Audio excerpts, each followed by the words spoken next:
찬송가 369장 찬양드리겠습니다.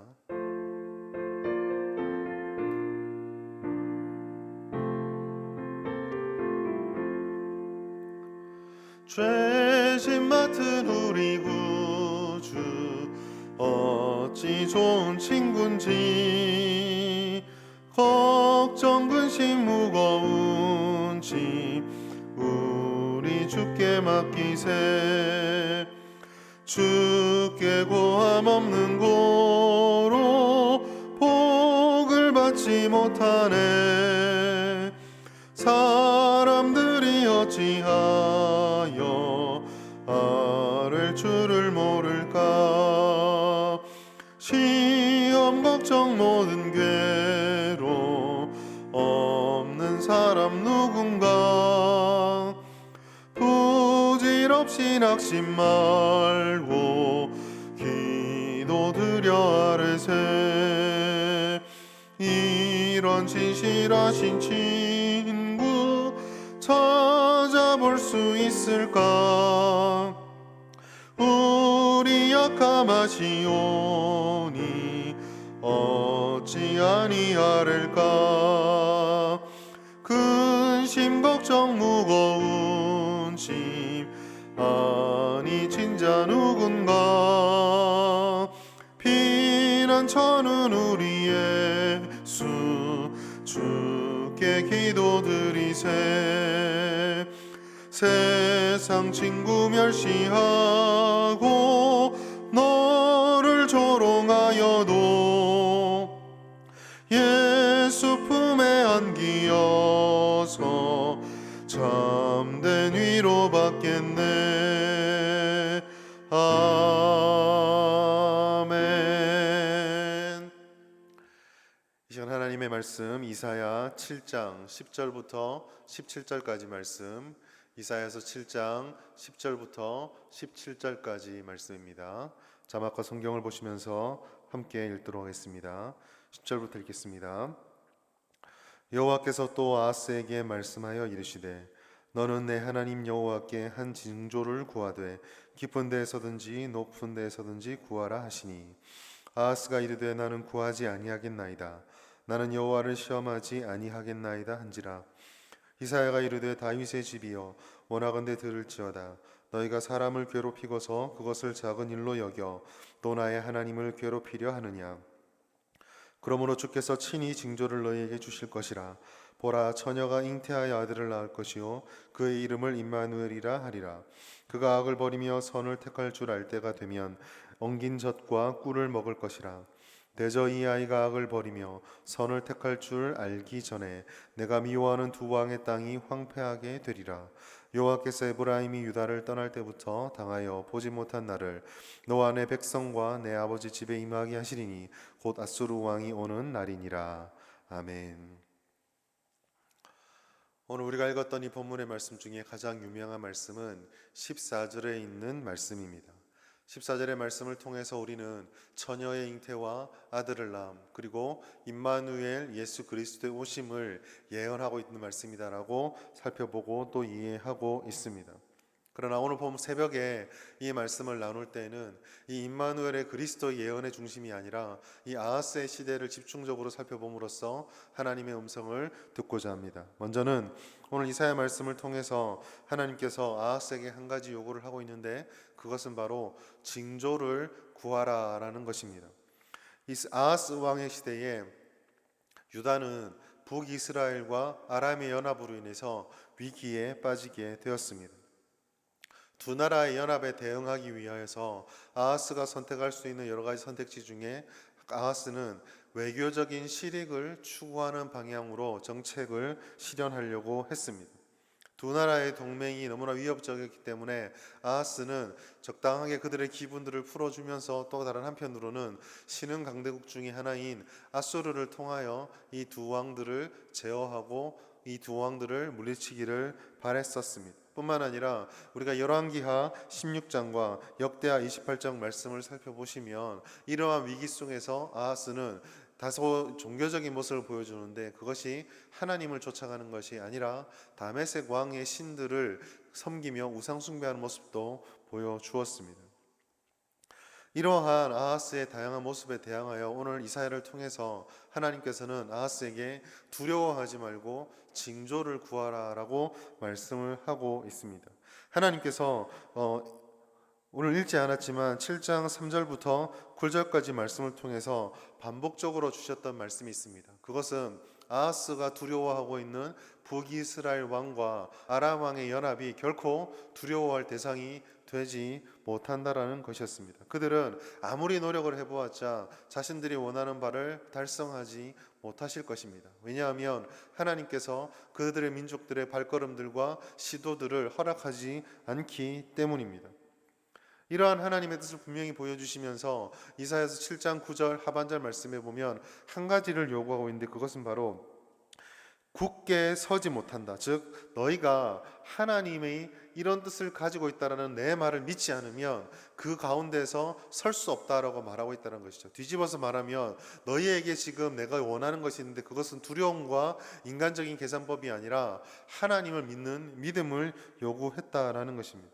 놀라운 사실은 하나님께서는 아하스가 어떠한 연약함을 가지고 있는지 잘 알고 계셨습니다. 그래서 하나님께서는 하나님의 눈높이가 아니라 아하스의 눈높이에 맞추어서 징조를 구하라라고 말씀하고 있습니다.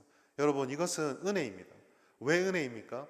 징조라고 하는 것은 우리가 사람들의 본성 속에 기적과 초자연적인 것들을 갈망하는 마음이 있기 때문에 징조라는 것을 되게 높게 보지만 사실 신앙적인 측면으로 보았을 때 징조라고 하는 것은 그렇게 고상한 시도가 아닙니다.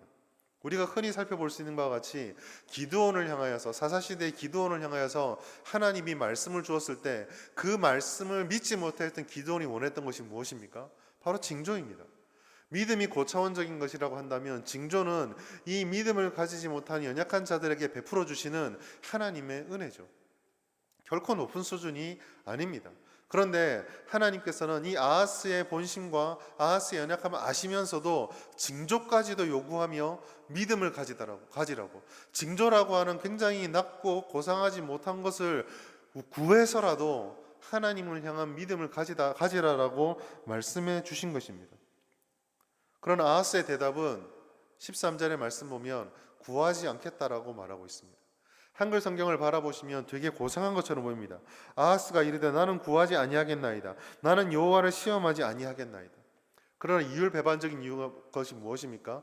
하나님께 구하지 않겠다라고, 하나님을 시험하지 않겠다라는 율법적이고 가장 이스라엘의 전통에 서 있는 대답을 하는 이 아하스가 다메섹 신들을 향하여서 우상 숭배를 하며 구원의 손길을 빌었다라는 것이죠.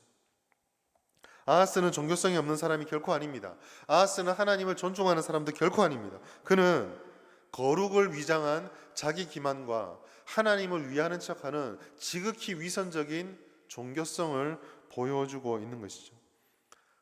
하나님의 이름을 외치며 하나님의 율법을 들먹이며 하나님을 가장 모욕되게 할 수 있는 아하스의 모습은 우리가 가장 경계해야 되는 불신앙입니다. 바로 신앙을 가장한, 거룩을 가장한, 하나님을 가장하고 교회를 가장하고 성도됨을 가장한 불신앙을 우리는 경계해야 한다라는 것이죠. 이와 같은 아하스의 모습을 향하여서 하나님께서 주셨던 선언이 바로 임마누엘입니다. 하나님의 징조를 구하지 않겠습니다. 하나님께 묻지 않겠습니다. 라고 말하는 위선된 대답을 향하여서 하나님께서는 너희가 이처럼 사람의 마음을 괴롭게 하는 것도 큰일이라고 여기는데 하나님께서 너희를 믿게 하고 하나님께서 너희를 구원해 주기 위해서 바른 길을 제시해 주는데 그걸 묻지 않는 것이 얼마나 합당하지 않은 것인가 라고 물으면서 하나님이 어떤 분이신지를 알려주신 것이 바로 14절의 임마누엘입니다. 신약의 그 자체적인 신약의 어떤 예언의 의미가 아니라 이 본문 말씀대로만 보아도 이것은 하나님의 초월적인 능력과 놀라운 은혜의 약속이 담겨져 있습니다. 처녀가 잉태를 합니다. 상식적이지 않지 않습니까? 어떻게 처녀가 잉태를 할 수 있습니까? 그러나 처녀를 잉태하게 만들 수 있는 하나님의 초자연적인 능력을 이 하나님의 예언 속에서 발견할 수 있는 것이죠. 하나님은 인간의 계산과 셈법과 때로 필요하시다면 그 법칙들도 초월하실 수 있는 능력자이십니다. 더군다나 그 능력을 통해서 주시는 두 가지 약속, 아들을 낳는다. 북의사의 중심인 이스라엘에서 아들을 낳아 상속과 율법이 전해지는 것은 권세의 계승이요 하나님의 결실의 확증입니다. 또한 그 하나님께서 이 아들을 낳음을 통하여서 임마누엘, 즉 내가 너희와 함께 있다라는 말씀을 약속으로 주고 있습니다. 이것은 하나님을 바라보지 못하고 아수르 왕을 의지하는 아하스의 불신앙을 그대로 지적해 주고 있습니다. 대적들이 강합니다. 아수르는 더 강합니다. 그래서 아수르를 선택하고 대적들 사이에서 줄다리기를 합니다. 지극히 합당한 인간적인 방법이죠. 그러나 거기에는 하나님을 보는 믿음이 빠져 있습니다. 16절과 17절 말씀에 보면 이와 같은 아하스의 셈법이 어떻게 결론 지어질 것인지를 말씀해 주고 있습니다. 16절 하반절에 보면 미워하는 두 왕의 땅, 즉 북이스라엘과 아람 왕의 땅이 황폐해지고 그들은 무너지게 될 것입니다. 의지하고 있는 아수르는 어떻습니까? 그 아수르가 유다의 도움이 되는 것이 아니라 북이스라엘과 아람이 행할 일들을 두려워해서 아수르를 잡았는데 그 아수르가 바로 너희가 두려워하는 그거를 너의 땅에서 실현시켜 준다라고 말씀하고 있습니다. 아수르는 도움이 아니라 멸망이었습니다. 사랑하는 우리 성도 여러분, 세상이 우리들에게 이해하고 해석할 여유도 주지 않고 몰려 들어올 때에 우리가 붙잡아야 하는 것은 비이성적인 맹종이 되어서는 안 되지만 그 모든 것을 뛰어넘으시는 하나님을 향한 음성, 하나님을 향한 믿음이 견고히 세워져야만 합니다. 하나님께서는 지금도 일하고 계십니다. 하나님께서는 실패하지 않고 그 역사를 완성해 가십니다. 어려운 때, 한 치 앞도 예측할 수 없고 모든 것이 무너지는 것 같을 때에 연약한 우리들이 의존할 수 있는 유일한 한 가지는 결코 실패하지도 무너지지도 않는 하나님의 은혜입니다. 세상이 뒤숭숭하고 매주 한 주 한 주 살아가는 우리들에게 아무것도 예측할 수 없는 시대를 살아가는 저희들이 오늘 이 새벽에 하나님의 이 말씀을 기억하면서 세상을 바라보지 않고 주님을 향한 믿음을 가지게 하여 주시옵소서 기도하고 그 은혜 가운데 믿음으로 바로 설 수 있는 우리 모든 성도님 될 수 있기를 주의 이름으로 축원합니다. 우리 이 시간에 말씀을 생각하시면서 또한 교회를 위해서 대구 땅과 나라와 민족을 위해서 합심하여 함께 기도하도록 하겠습니다. 기도하겠습니다. 하나님 아버지, 오늘도 우리에게 주님의 말씀을 더하여 주셔서 우리가 세상을 바라보지 않고 하나님을 향한 온전한 믿음을 붙잡고 살아가는 것이 우리들의 참 신앙임을 깨닫게 해주시니 감사합니다. 신앙을 가장한 불신앙과 위선을 버리게 하시고 어려운 순간 오직 주님만을 바라보고 따라가게 인도하여 주시옵소서. 하나님, 교회를 위해서 기도합니다. 모든 예배와 모임이 정상화되며 힘써 모이고 뜨겁게 기도하는 교회가 될 수 있도록 하여 주시옵소서. 우리 모든 성도들의 가정과 기업들의 닫힌 문과 어려움들을 해결하여 주시고 열어 주시옵소서.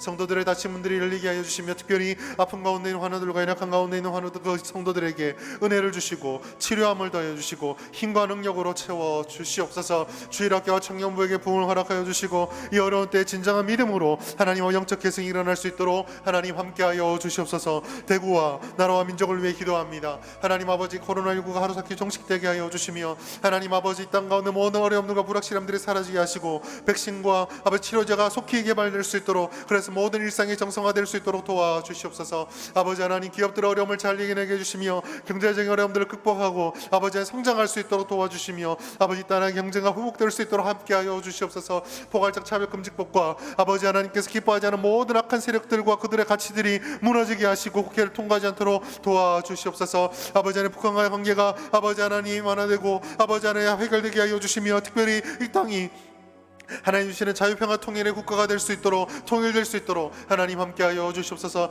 이 한국교회 예배 가운데 회복되게 하시고 본질을 들으려고 세워지게 하여 주시며, 이 어려운 시기를 아버지 하나님 위기가 아니라 기회로 삼아 하나님 앞에 다시 한번 주님께 역사하는, 주님께 쓰임받는 그런 교회가 될 수 있도록 하나님 함께하여 주시옵소서. 이 모든 말씀 예수님의 이름으로 기도드립니다. 아멘. 오늘 하루도 하나님 은혜 가운데 예배드리시며 주님의 귀한 능력을 경험하는 복된 하루 한 주가 되길 바랍니다. 감사합니다.